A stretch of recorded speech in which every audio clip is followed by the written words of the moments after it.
Welcome to Season 4 of Book Eaters Podcast. This season we'll be exploring the best books of the year. One might call them literary darlings. But how are we going to decide that, Michelle? We aren't. We're going to leave that to the experts. Each episode we will defer to one of those experts. Goodreads, the Pulitzer, Publishers Weekly, The oddies. Okay. To see how they hold up. And if we can keep up. Abel will read the book. And Michelle will listen to it. Then we'll pour ourselves a drink. Or two. This season we're making classic cocktails. And then we will take a sip down literary lane. For some bookish banter. Join us. This episode, Michelle and I will be talking about Notes on an Execution by Danya Kukafka. It is this year's winner of the Edgar Award for Best Novel, and if you're not familiar, the Edgar Award specifically honors works of fiction, nonfiction, and film in mystery and related genres. It is the story of Ansel Packer, a convicted serial killer, in the final 12 hours leading up to his death by lethal injection. His narrative is interspersed with points of view of three women who knew him at different times in his life. Lavender, the mother who abandoned him and his infant brother to save herself. Safi, former foster sibling turned police investigator. And Hazel, twin sister of Ansel's ex-wife. Mm-hmm. As you can imagine, this was some heavy reading. Yeah. He was a very bad man. Yes. Taking the lives of young girls. And for that reason, the drink that I've chosen is called Suffering Bastard. It is 1 ounce bourbon, 1 ounce gin, ½ ounce lime, a few dashes of bitter, and then a ginger beer floater. Wow, that's a lot of liquor. Mm-hmm. It actually... It's good, though. Was from 20s or 30s, I think, and supposed to be a hangover cure. But in this case, it is referring to a serial killer who deserves to suffer and who is, in fact, suffering, as anyone would, as they're counting down their final hours. Yeah. And interestingly enough, in the state of New York, where this book took place, they did away with the last meal request, so you don't even get that. Yeah, that was a surprise for me, actually. I was like, oh no. I mean, why not just put like a limit on it instead of just, because in the book they said that they had to get rid of it because people were taking advantage of it. And I'm like, okay, well, why don't you just say you've got $50 to spend? Right. You know, I love how the very first thing about this book that we've decided to talk about is food. I mean, all right. Serial killers. Well, let's just get into it, Michelle. Okay. Let's talk about what buttered our bread. Okay. As is our way this season. Yeah. So I love Safi. She's the only character I liked, really, in the whole book. And I liked how quirky she was. I liked how she was, like, broken, but in a way that made her interesting, not in a way that made me feel sorry for her or concerned about her. And I liked that she was driven and that she seemed to be focused and that she filtered everything. I really liked the way, like, Safi felt so full, like a full-bodied character to me, and I really liked her. How did you interpret the beginning, like when she was first introduced and her point of view, and she was talking about growing up in the same foster home as Ansel? So what was interesting about this book is that even though things didn't take place in the present, they were written kind of in the present tense, right? So even though it was in the past, like the distant past from where we started with the what's his name? Ansel. Mm-hmm. It felt very like this is the present moment, what's happening. So when we did the chapters with Safi when she was a kid, it felt like that was what was happening then. It wasn't like I knew Safi as an adult and I was looking back. This is all the information I had about her, was this little girl who had a crush on a boy and then finds out that he was really quite ill. Disturbed. And then he put like a dead fox in her bed, and then she had to she decided to cover for him. And at first I was like, that doesn't seem like a thing that someone would do, but it does. Especially somebody who's been parentified and who's been taught to look out for themselves and that no one's going to be there for him, which she would have been at this point, being in foster care and her mother having passed several years before. So it did make sense to me a little bit. I read it more that she was afraid of him and was afraid of the consequences if she told anybody. And so instead of telling anyone, she just got herself the fuck out. Right, because telling someone would not have solved the problem. She And it's knew a that. shame that she had learned that at such a young age. I mean, But that's what happens when you're on your own as a well, kid. so for me, I read that chapter fully expecting it to be the point of view of his first kill. I thought Oh. Safi was 100% the victim. You thought that she was going to die. Yeah. And then to find out that no, she was Yeah, going to continue that point of view was really interesting. And one of the things, in fact, I'll just say it, the number one thing that I loved about this book Yeah. was, I'm calling them the slow reveals, where you Yeah. think it's going one way and that's not where it goes. Mm-hmm. Or these really intense details are just peppered in. Mm-hmm. Which I did love that really none of the violence was on page. I also, that was one of the first things that when I sat back and looked at the book, I was like, none of the murders were on the page.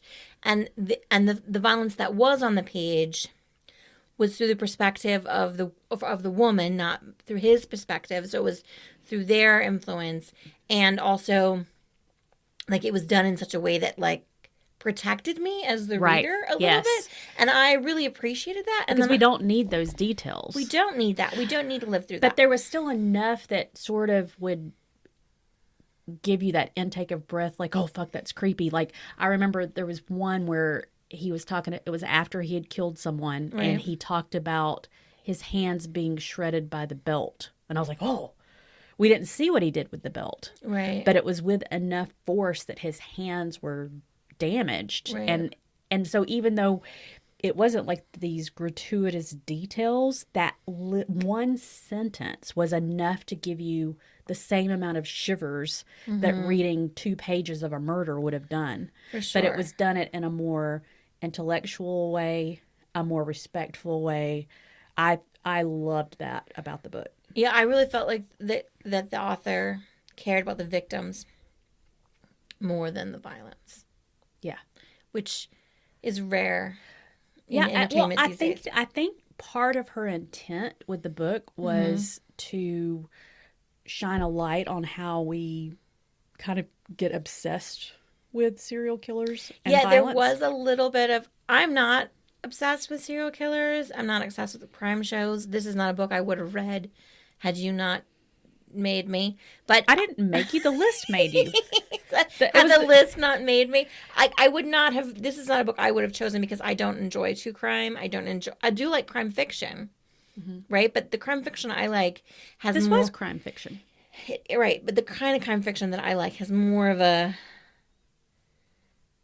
different layer. You know what I'm saying? It's not like this book really felt like it was setting out to show me something, to reveal something true.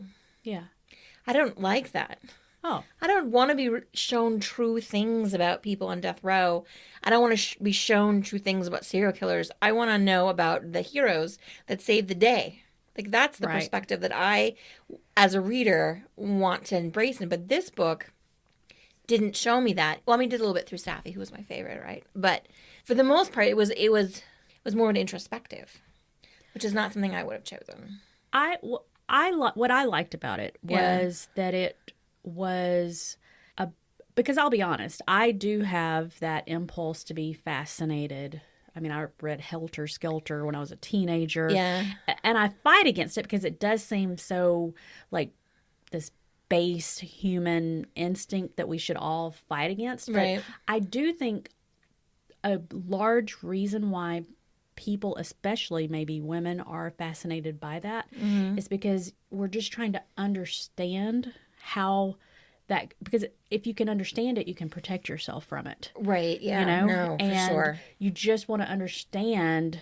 You don't want to believe that it's completely random. You know, you want to believe that if you could understand what makes that happen, you can insulate yourself and make sure you're not at risk. I don't know. I don't know why. I mean, it did feel very random in the book, the victims that he chose. Oh, 100%. Like it's almost like which brings up a complicated thing because in many parts of the book, I did feel sympathetic for him.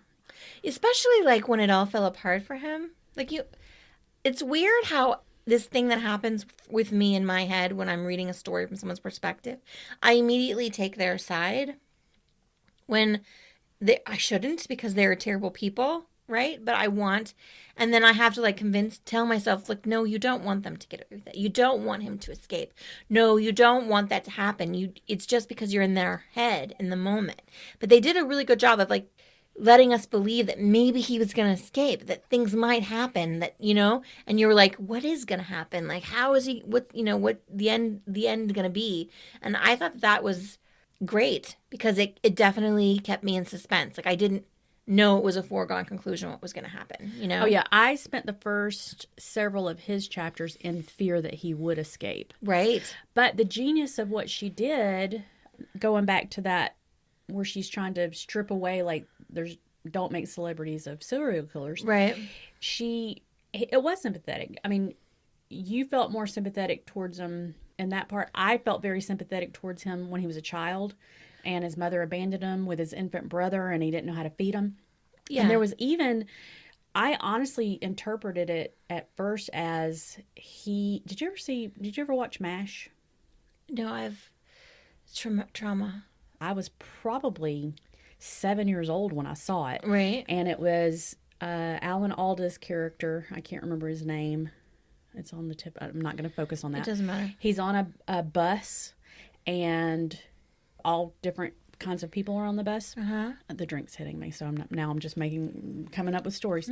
And so the Viet Cong was around, and they needed to be very quiet. Yeah. And he keeps telling this story about he's on this bus, and this woman's holding this chicken, and the chicken won't stop clucking. And they need to be very quiet or the enemy's going to hear them and they'll all die. And so he keeps pressuring her to keep the bird quiet. It's not a bird, is it? She ends up smothering the bird to keep it quiet. And then it wasn't a bird, it was a baby. Yeah.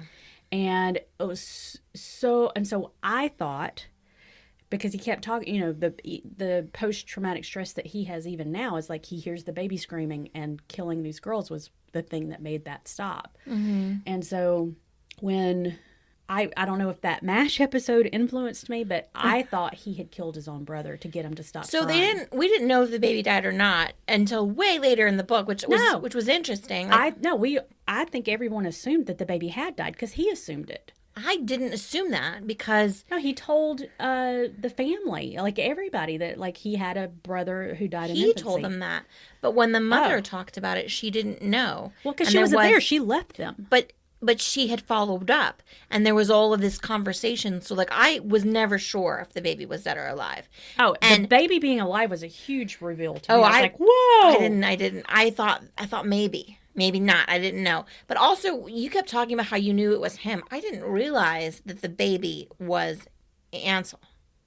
The baby wasn't Ansel. In the beginning, when she has the baby and she talks about how much she loves the baby, I didn't realize that was the serial killer baby. Like, I didn't know. How did you think it was? I didn't know. Because basically what's happening was they didn't tell me. Like, I didn't even know the serial killer's real name until much later. They kept calling him... whatever his lady killer or whatever his serial killer name was. They didn't tell me. So, I mean, I didn't make that assumption that this family... I assumed that this family had something to do with him, but maybe he was the father. Oh. Maybe he was the infant baby. Maybe it was the other baby. Like, I didn't know who it was or what was happening with it until much later. So when I was reading that... And that was the hardest part for me. Like... That's interesting because I didn't know. Just assumed. I didn't know. I was like, okay, well, clearly this has something to do with the story, but maybe, because the abuse didn't even start for a long time in the book. In the beginning, it was just sort of like they lived in the farm and they didn't know what they were doing, and then it started to get abuse and pile upon him, right? And that was hard. Like, that chapter was the hardest for me.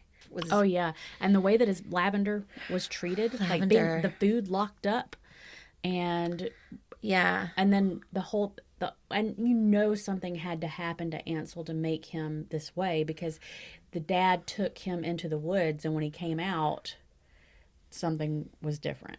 But also, like, there's the trauma of being left, having to take care of this infant baby and not know because how the mom to. was only like 16. And they were both, like, starving to death. Like, that whole trauma.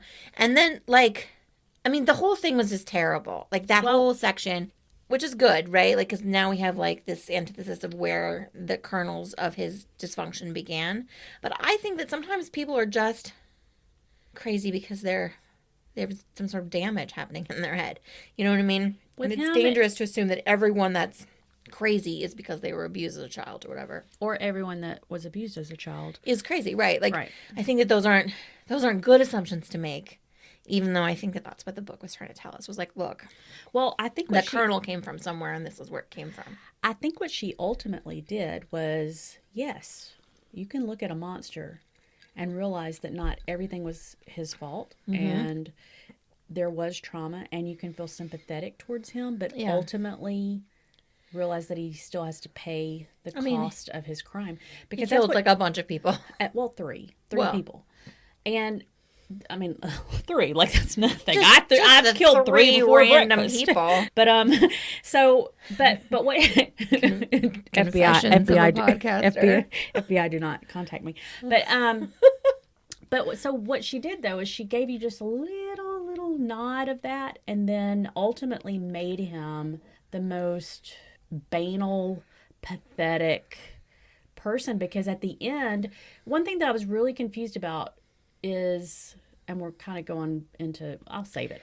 Save it for the baby bathwater. So, I mean, for me, the things I liked about the book was I loved Safi. I loved her character. I liked that there was no violence. Mm-hmm. But the creepiness still set the creepiness was there. I liked how there was, like, each character, there was, like, justifications happening for things that were going on. Like, even the twin sister, like, that whole, like, masturbation sequence, that was odd and weird, but it did provide, like, a depth right to what was happening, to, like, understand sort of where they're coming from, how, you know, one of them was a rising star, and then there was an accident, and how that relationship came to be. All of that stuff is really quite, you know. I loved, like I said, that there was no violence, but it was still really creepy with these little details that was added. I did love that she tried to make you feel slightly sympathetic. In fact, there was one at the very beginning of the book. I loved this. Average men become interesting when they start hurting women. Yeah. If it weren't for the fact that Ansel, or so many of these other people that I will not name on this podcast because they don't need any more notice than they've already gotten. Right. If they hadn't hurt women or minorities or people in general, they would be the most boring people in the world. Right. That is not something that should make someone interesting. I love that she did that she was, you know, in spite of, he thought he was this great philosopher. You know, he thought he had, like, and it was the most trite. Oh, God, it sounded terrible. Like, this whole multi-dimension thing, like, it's not in every goddamn Marvel. What is good? What's evil? Like, you're the only person who's ever considered that. You know what I mean? Yeah. And she made it where, no, we are the ones that are putting importance on these people. These people are no ones. Yeah. They are no ones. And so I loved that. But my very favorite thing that I really want to go into for just a minute is the slow reveals. There were so many. Like the belt on the hands thing was one, but the very first one was the ring, the amethyst purple ring. Oh, yeah. Where did it come from? And then you find out where it does. And that's when you figure out the from the foster home who he killed. It wasn't Safi. It was the friend. But he doesn't kill her until later. Right, but the fact that he gave his fiance, was Jenny or something? Jenny. When he gave her the ring, that's when I was like, oh! See, I didn't know that. I was like, okay, what does this ring have to do with anything? It didn't occur until Safi told me what the ring was. I didn't remember. No, it was immediate. I was like, oh, because the friend with Lila was sucking on it all the time. Remember, she even made a point to say that. And then there was, I thought how Baby Packer died, because there was some part of the book where it made it seem like he couldn't take the screaming anymore. And so he killed his own baby, which would make anybody a sociopath. Right, naturally. But then that ended up not being the case. But it was still like a moment where you're like, what? And then you get the revelation that he's alive, which didn't surprise you because you were sort of questioning that the whole time. But I was like sucked into like the baby died. Yeah. And then and then there was the part where you find out Safi's actually the cop. So that was a reveal to me. I was like, oh, this is the same trick as before. Okay, now, like, that was a big reveal also. And then when I realized that how everyone was connected. And then also, I wasn't sure if the wife was going to die. Like, that, I was like, is she going to die? Is she not going to die? And it wasn't until, like, she actually died that I was like, oh, okay. Because I thought she was going to make it out. Somehow. And she should have, but we'll get into that later. Yeah. But the best reveal for me, personally, was when you found out why he kept the trinkets.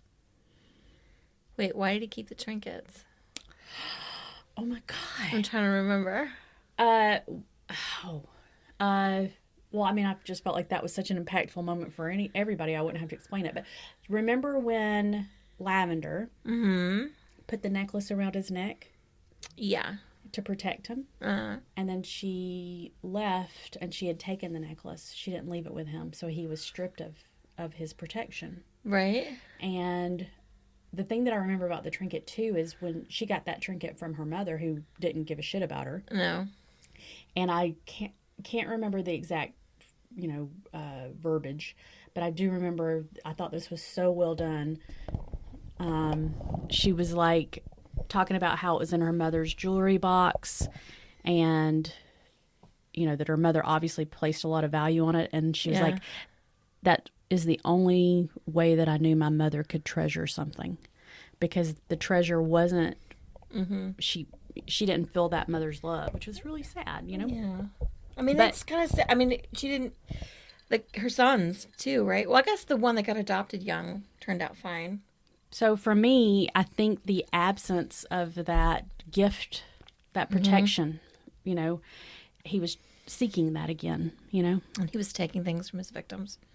I don't think he was, like I said, I thought that was a really tender.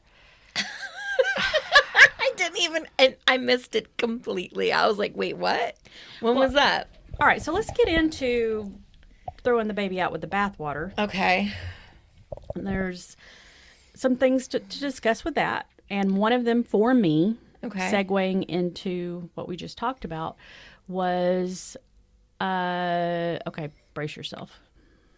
I honestly didn't like Safi.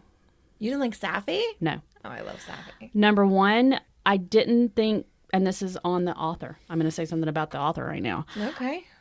Safi was supposedly, obviously, very effective as a cop. She kept getting advanced. But in the case of Ansel, she was really ineffective. You know? She didn't actually do anything. Yeah. And she just carried it around. And then, and again, I am not making excuses for Ansel. He deserved to die if you believe in capital punishment, which maybe we can talk about. I don't know. Yeah, no. Yeah. But he deserved what he got. Okay. But in that moment, when he found out that his brother lived and died as an adult and had left behind a child and a wife, he really made an effort to be good for them. Right.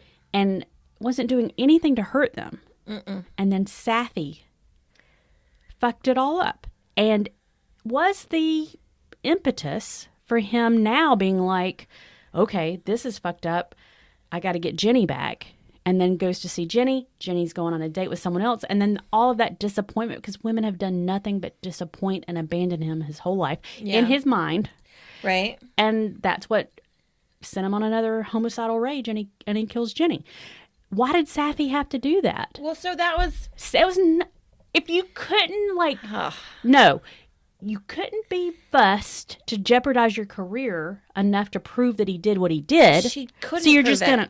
She didn't have any evidence. That's what she was trying to get. So, that was one of the great things about this book, is that there were all these things up against her. Like, she had this, mentor, and then she finds out that this mentor is, also in this weird boat where she's sleeping with the sheriff in order to maintain her, I guess, level of power. And then when Safi confronts that or finds out about that accidentally, now she's a liability and she loses all of her credibility. So now Safi has no credibility. So she needs actual hard evidence because her gut is not enough. And she knows her gut's not enough. And it's really not enough. What she has got to get the evidence. Well, okay, but that's my point. So that's what she's trying to do. She's trying to get the evidence to suss out what she thinks is the case, but really she doesn't know. She can't possibly know. That's my point, Michele. She obviously is good at doing that in other circumstances, or she wouldn't keep getting promoted. So what the author failed to do, in my opinion, was show examples of why she kept getting promoted. Because the only example of her police work that we saw was Ansel, which she couldn't do. Well, so I just wish she had explained how she became successful. And she really is a good cop. They did explain that. They talked about how she worked. There was no details. She worked 14 hours and finding the evidence and going through all the things and all of the stuff, the other case. But it was only one case that she'd actually really solved. They talked about that, how she had done really well in one case and had basically... Then how did she get all the way up to sergeant or whatever? Because she had the mentor. No, she was putting in the hours and she was doing the time. And I think that's... I just think the author, Danya, if you're listening, I'm sure she is, that's what you should have done a little bit better, is make us respect Safi more as a cop. I respect Safi fine. There wasn't enough details to respect her as a cop. I mean, I feel like... She made a lot of really bad decisions in the case of Ansel. What we saw is that those bad decisions were impacting her career in a negative way. All right. The other thing that I would say is that, especially the first few chapters of Ansel, it was almost like at the edge of your seat. Like, oh my God, is he about to escape? Oh, yeah. What would happen if he did escape? Do I want him to escape? No, I don't want him to escape. And then it would switch to the women's chapters. And I have to be honest, they weren't as much of a driving force. And they should have been the most driving. I think because to an extent, once you realize that they're in the past and there's nothing, you know what I mean? We know where he is. There's a little bit of that. It's already happened. Once you realize it's already happened, it takes away from the immediacy of the situation.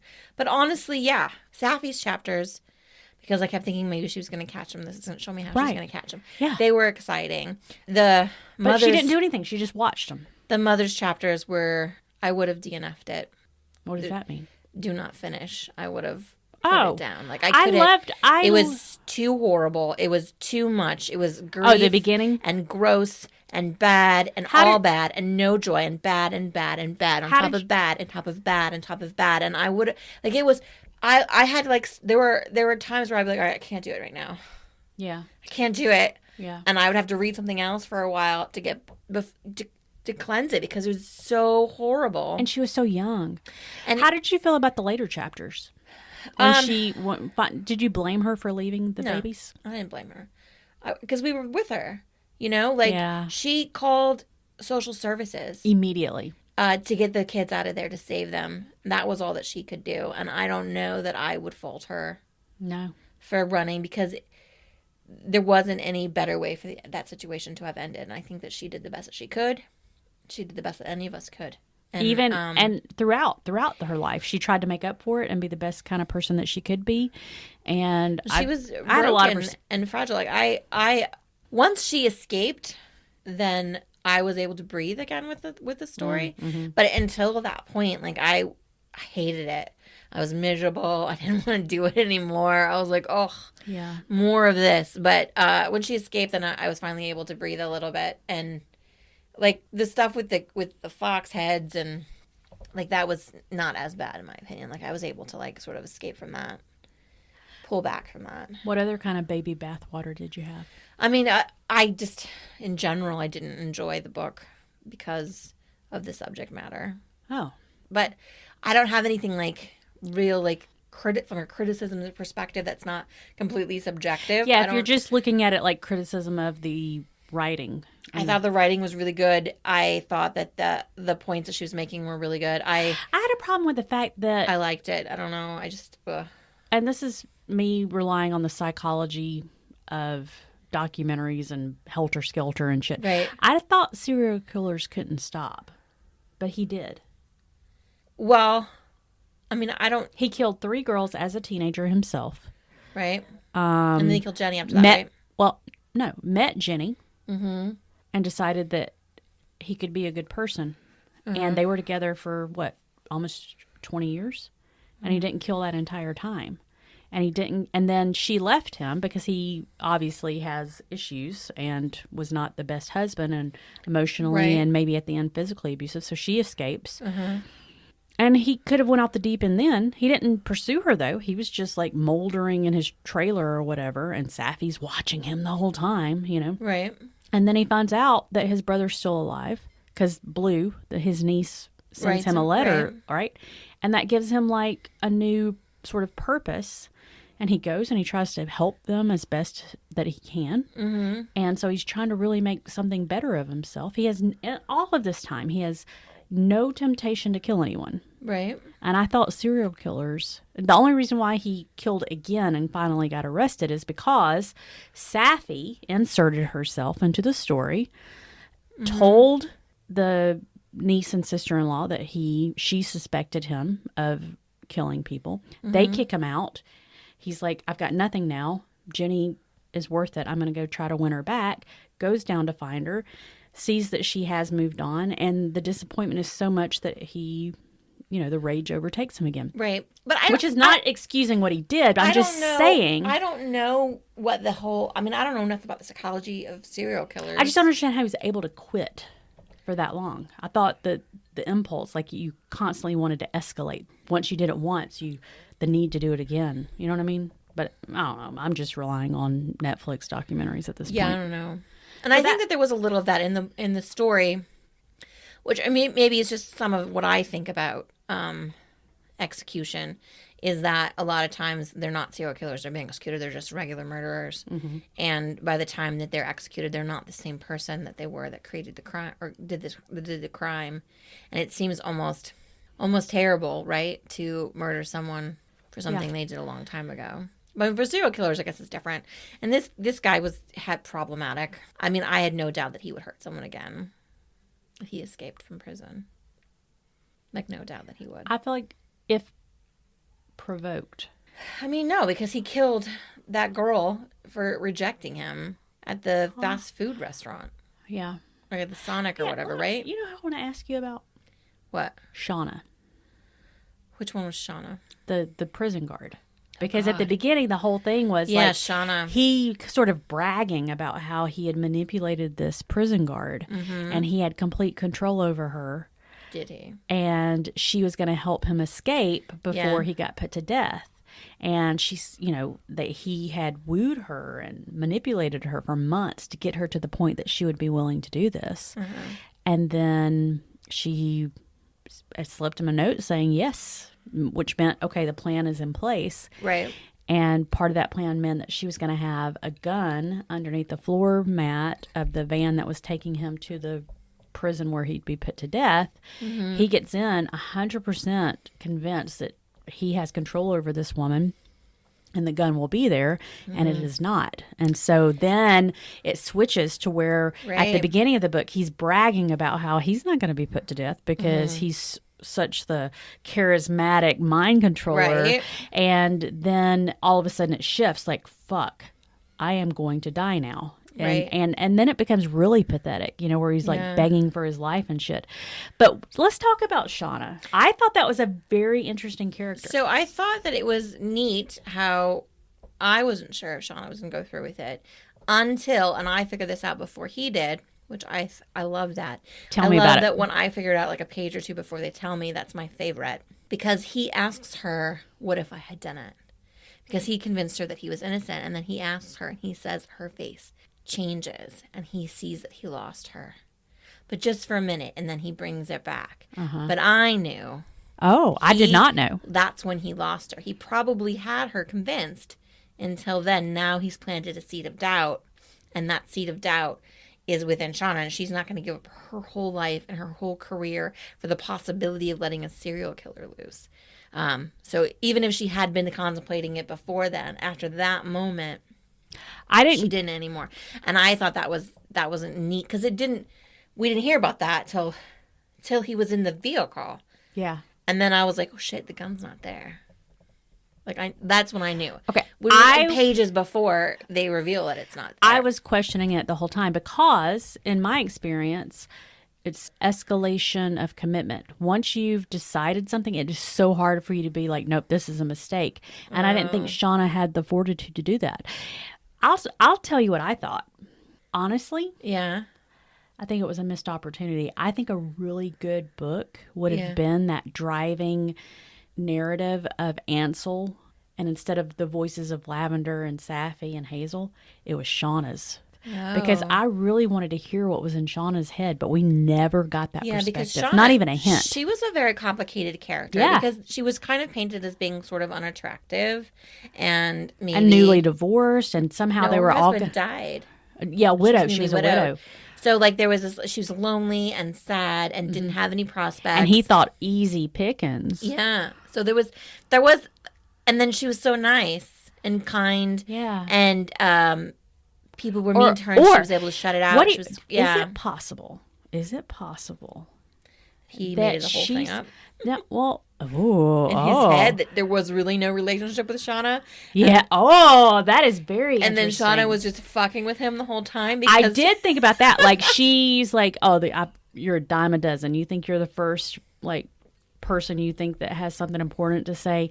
And so she, like, played him. Like, yeah. I'm going to help you get out of here. Wink, wink. You know, I just really would have loved to hear her perspective. And so what a great book would that be?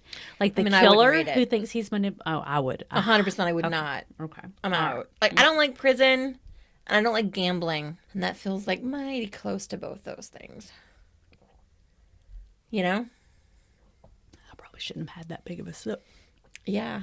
Okay, so we've hashed it out. There's a lot of ins, a lot of outs, a lot of strands in old Duder's head. Yeah. Let's do our ranking. Okay, what are we ranking it on? Self-important manifestos.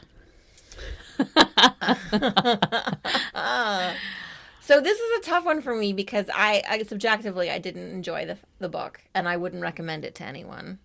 But objectively, I felt like it was pretty well done.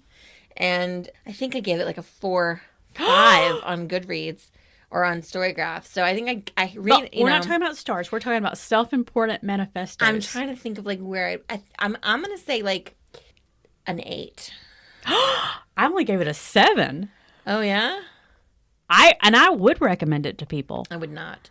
And in fact, if you were to ask me if I'm going to keep the baby, I'd be like, fuck no, I don't want anything to do with that. I would keep the baby. But I do think that it was a well-crafted I'd keep the baby book. and I would feed that baby.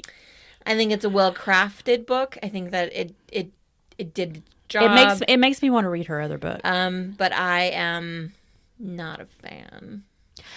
You're shying away from darkness. I feel like there's been a lot of darkness. I don't like darkness in what I've been reading lately, and I'm done with it. I'm done with darkness. I don't like darkness for darkness's sake. But in this case, I mean, I really respected what she did. I can't believe you gave it a higher score than I did. Because 7 to me is like, yeah, you deserved an award. Yeah, no, I 100% understand why it got an award. I mean, it's a well-crafted novel. Like, I appreciate the writing. I appreciated the character development. I appreciated the storylines. I just don't like the subject matter. I just didn't like the story. Okay, well... I wouldn't like any story about an execution of a criminal, a serial... I don't like serial killers to begin with. And prison, no, It was a really great title, too.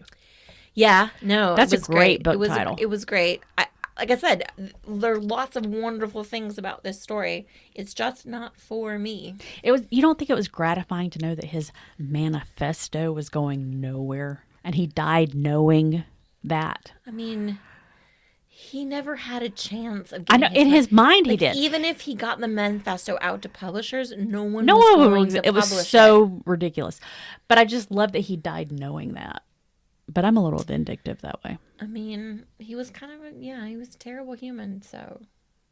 I don't think he was a terrible human. You don't? No. I mean, well, yes, he was. I'm not even going to get into that. let's get into the bookend. Okay. Well, before we get into the bookend, which I know is going to take us down a path. Speaking of Let's talk about what's next up. Yeah, another dark book. Next up, airing on November 24, Barbara Kingsolver's Pulitzer-winning novel, Demon Copperhead. Yay. That one's going to be dark, too. You don't know that. Also, I know you hate a coming-of-age story, but oh my God, I do. It is my favorite, so it'll be interesting Uh, to discuss, I am sure. yeah. But in the meantime... The bookend. The bookend. Okay, what is it? I had a feeling... Ooh, I'm stuck on a feeling. Hooked on a feeling. Hooked I was on a thinking feeling. of the same song, though, Okay. so look at us. That... One, out of respect for the author's intent, I'm not going to glorify serial killers and talk about them. Good. And out of respect for my Michele, I'm not going to go into a dark thing. Good. So instead, I'm going to focus on Edgar Allan Poe. Yay! And so I have some trivia here. I do like Edgar Allan Poe. I researched it and I tried to go real deep so that it wouldn't be obvious answers, okay? Okay. Which of the following cities is not one where Poe attended school? Okay. Think about what you know about Edgar Allan Poe. I'm thinking. Okay. Boston, New York, Okay. London, Richmond, Virginia. Okay. I want to say London. You are wrong. Is it Richmond? You are wrong. Is it New York? You are wrong. It is Boston. I did a better job on that question than I thought. It's Boston, huh? Yeah, because so he got kicked out of the university in Richmond. Okay. When he was a child, his foster parents went to Scotland and then England, and then he went to school as a child in those places, Chelsea, and New York, because he was a West Point. I'm and trying that's to in New think York. about something. I think that Robert, my love, my honey bunny, I think that his ancestors were the foster parents, the horrible, The Allens? the horrible, miserable foster parents. They were not horrible and miserable. They weren't. No. Maybe it's a They different did. foster parent. They I'm did their thinking of. best by him. Did they? They did. They raised him from the time he was like 4 years old. Maybe it's not. Maybe. And it's the not only them. reason do you want to hear about how they finally got separated? They did everything they could for him, and then, well, no, because that's part of my trivia, but we'll come back. We'll come back to it. Okay. Besides alcoholism, Okay. name another addiction from which Poe suffered. God. That's got to be one of the opiums, right? Opiate addiction of some kind, coke or laudanum. Laudanum. I read a lot about laudanum. I was fascinated by it when I was a kid. Let's see. I got it like somehow transposed with what my great grandmother Nanny is what I called her, Oh. called liniment. Oh. Laudanum, liniment. And she used to make it herself, and it would be like in a mason jar, and it was like this mint green color. Right, it's supposed to be like an analgesic. And it's good for anything. It's an She'd analgesic. rub it on you on anything. Yeah. But in my mind, laudanum is mint green because somehow I confused. Sorry. Oh, God. All right. Laudanum and liniment. Well, I was like 8. What am I supposed to? Okay. Yeah, I don't know. Something like that. It was like some sort of. You would be opiate. wrong. Oh, is it? And so now I can tell you the rest of the story. Okay, tell me. His foster parents took great care of him, and he was with them until he went to college. Okay. In Richmond, and his foster dad just wanted him to, go to school and be successful. Uh-huh. But he developed a gambling addiction, and so all the money that his foster dad was sending him to pay for school, he was gambling away.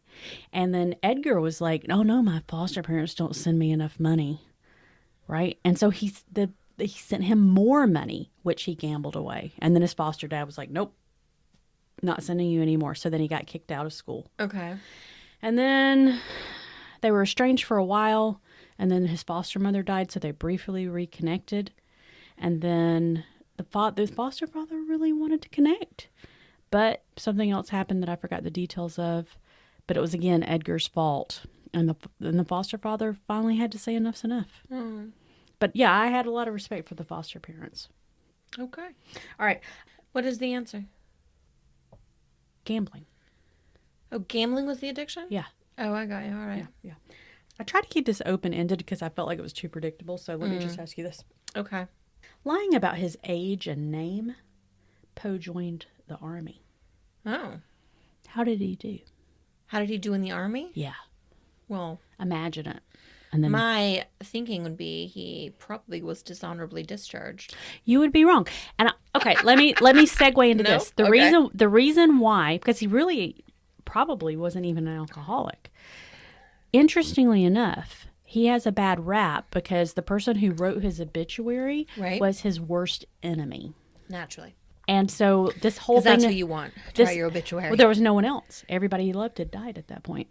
And so Oh. there's like this perpetuated idea that he was more of a fuck up than he actually was. Okay. So actually, well, and researching him, one of the things that I was surprised about is how many friends he had and how many people loved him and thought he was great. Because I thought he was like this misanthrope. Anyways, when he got kicked out of Richmond, Okay. and briefly at that time, his foster family had disowned him, and he was like, well, I got to do something, so I'll join the army. And he did really well. Okay. In fact, Oh. within 2 years, he had gotten promoted to like sergeant of the artillery. Okay. He was enlisted, right? Yeah. Yeah. Okay. Meaning that he voluntarily joined. Meaning that he's not an officer. No, he was. But he did achieve the highest rank that a non-commissioned officer could gain, An SFC? which was sergeant major for artillery. He was a sergeant major. He was a sergeant major. Oh. I don't understand. You are a military kid, so you get all of this. Yeah, okay. I've always wished that I could understand more about the rankings, military rankings, but I don't understand. Okay. Anyways, okay. So he was actually really good. Oh, and that's what happened. Was he in the army for like 20 years? No, he was only in it for 2 years. So he got to be a sergeant major in 2 years? Yeah, that's how good he was. But Were they in the middle of a war or something?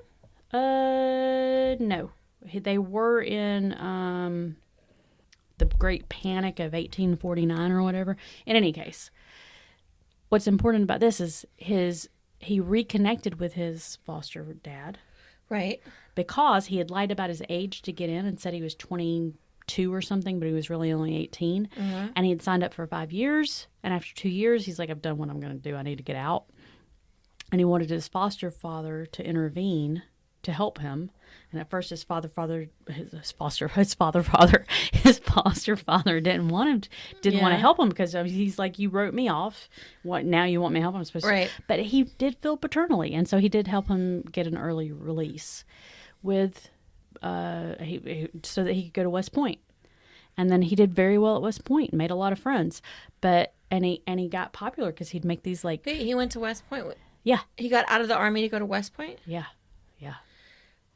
Why? I don't know. Is he going to officer school? Was he going to become an officer? Yeah, and Did you say yeah because you think that's what it is, or is that true?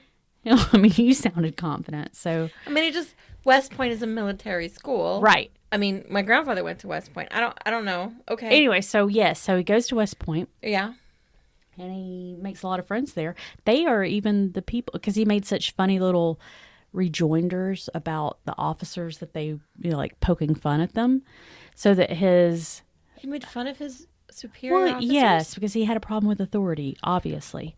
In any case, his co-West Pointers loved it so much that he's like, I'm out of here. I'm going to like publish a book. And they like contributed money to help him do that, like up to $170. Wow. Because they thought he was going to put out another book about making fun of stuff. But no, it was like heartfelt. But anyways, he had the money. Anyways, I'm off track. Let me get back to the bookend. Oh, that's right. We were doing a bookend. Yes. Poe publicly Okay. accused which famous poet of plagiarism? Robert Frost. No. I don't know. You're a little off track on that. Trying to think of which poet it would be. So Robert Frost was 1920s. When was Poe?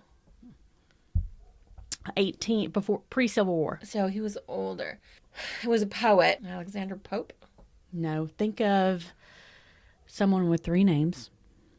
3 names. Mm-hmm. Henry Henry Wordsworth. Wadsworth Longfellow. Longfellow. You, as a poet, you've never heard of him? I have heard of Longfellow. Oh, well, it was all like made up. What was made up?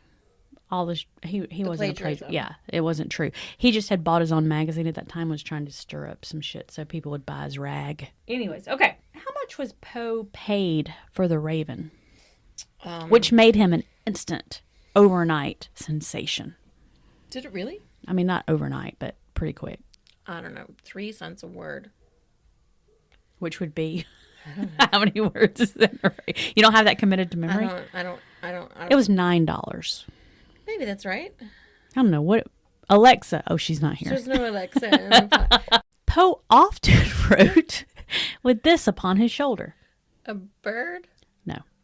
A hunchback? No. No. But the image of that is. Okay. Why would he put a towel? To wipe his head. His brow? It's His brow? like It was his brow. If he was going to wipe anything, it would be a brow. Okay, I have no idea what one would have on his shoulder. It was a Siamese cat. He put the cat on his shoulder? Yeah. Wasn't that sweet? This is a lot of interesting shit about Edgar Allan Poe, and I'm going to be honest with you. Like, I have read some of his stories and poems, but I did not know any of this nonsense. Well, I went deep. I went deep for this. Because Yeah. I'm committed to this podcast. I can see your commitment. We're almost done. Oh, all right.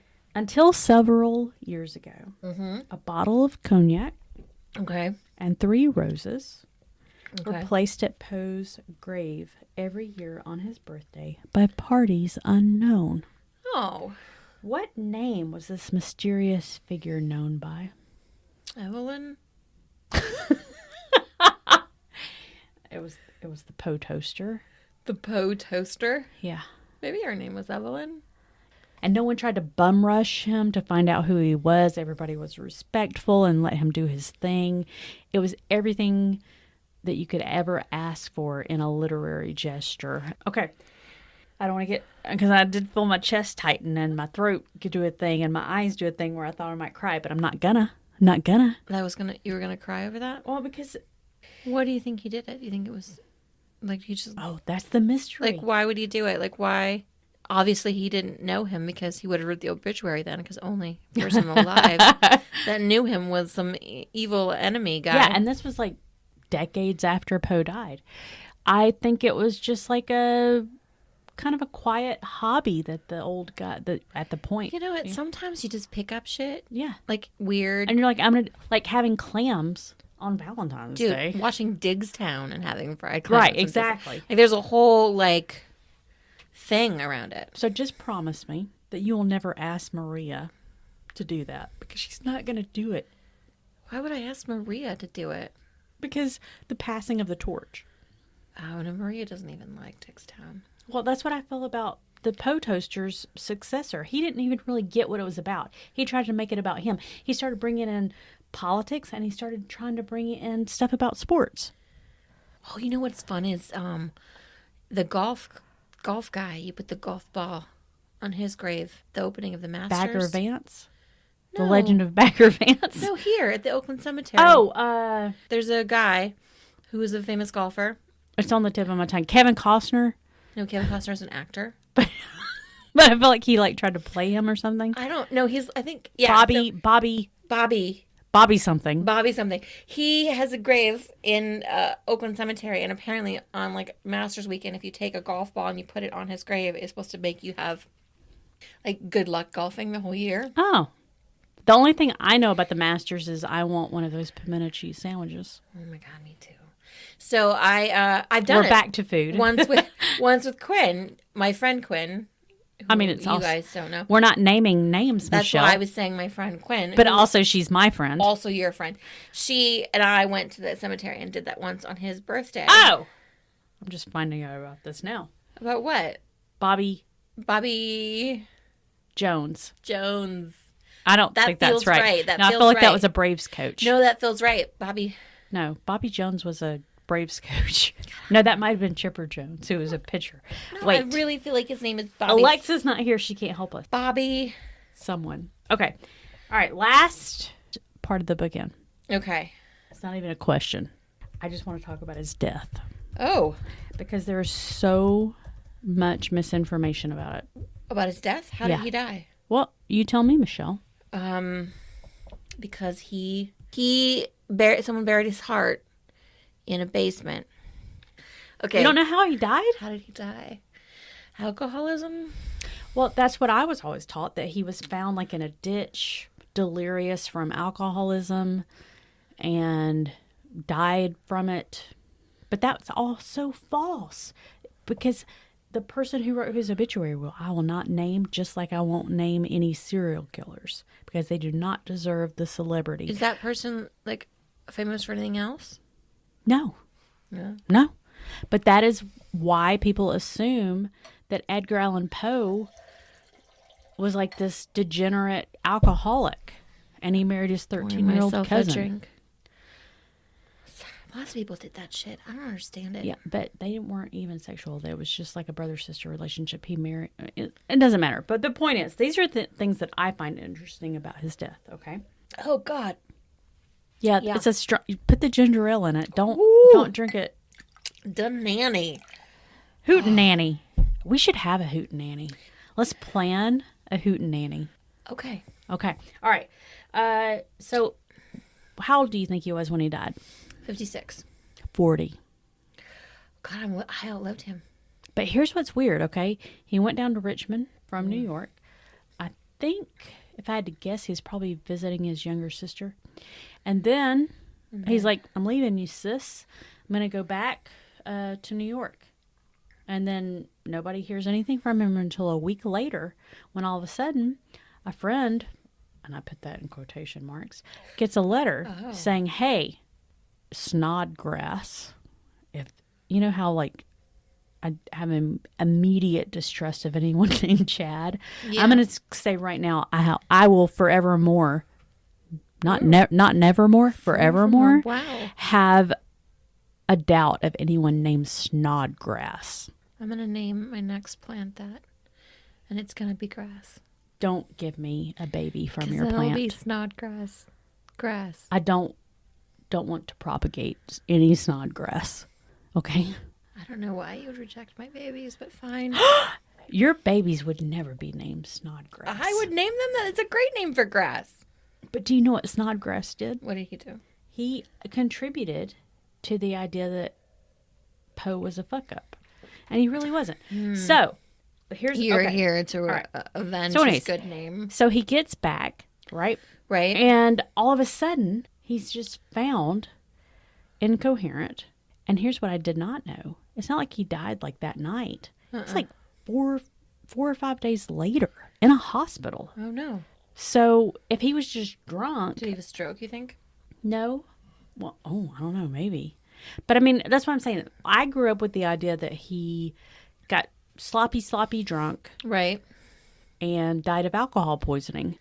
But if it was alcohol poisoning, he wouldn't have died days later. It would have been right away, yeah. Right. Not only that, but he was not in his own clothes. Oh, wow. This is a fun story if it weren't true. Well, what's interesting is the letter that was fired off to Bucking Snodgrass said, your friend has been found in the 4th Ward polls. Oh. Do you know anything about cooping? No. Thankfully, as far as we know, it doesn't happen nowadays. Right. But back in the day, there was like this sinister ploy where people of a political party would accost people on the street, put them in a coop, and either drug them, beat them, ply them with alcohol, whatever it took to make them compliant, so that they would go vote for their party of choice in multiple polling locations, like it was voter fraud. And one of the things they would do is put like fake clothes on them so that they could change their outfits. Right. And he was found in a voting poll. So one of the theories is that no, he was cooped. He was cooped. So that's a theory. I feel like we should have our drink in a coop class. I do love a coop. You do love a coop. But I don't love a coop. No, I think it's really mean to put people in coops. And also voter fraud. Fuck that. Yes, we're not in favor of any of that. No. He also kept calling out the name Reynolds, and no one knows why. Because that was the name he was voting under. Oh, they brainwashed him. Yeah. But the most recent theory about how he died, in 1996, a doctor did a deep dive into it. You know what they came up with? He had rabies. That checks out. Because, why? I mean, all you have to do is get bit by like a rabid animal and not get treated. And then about 4 or 5 days later, you die. No, you can have the virus for like a year Really? before you start getting symptoms of hydrophobia. You know what movie that's from? No. Old Yeller.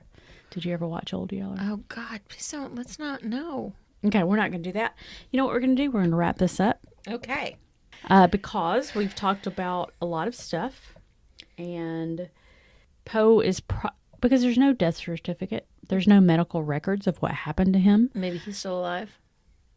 I'm pretty sure he's Maybe not. the ghost of Edgar Allan Poe is out there somewhere. If you believe in that kind. Quoting the raven nevermore. You know what we need to do more? Eat the books, motherfucker.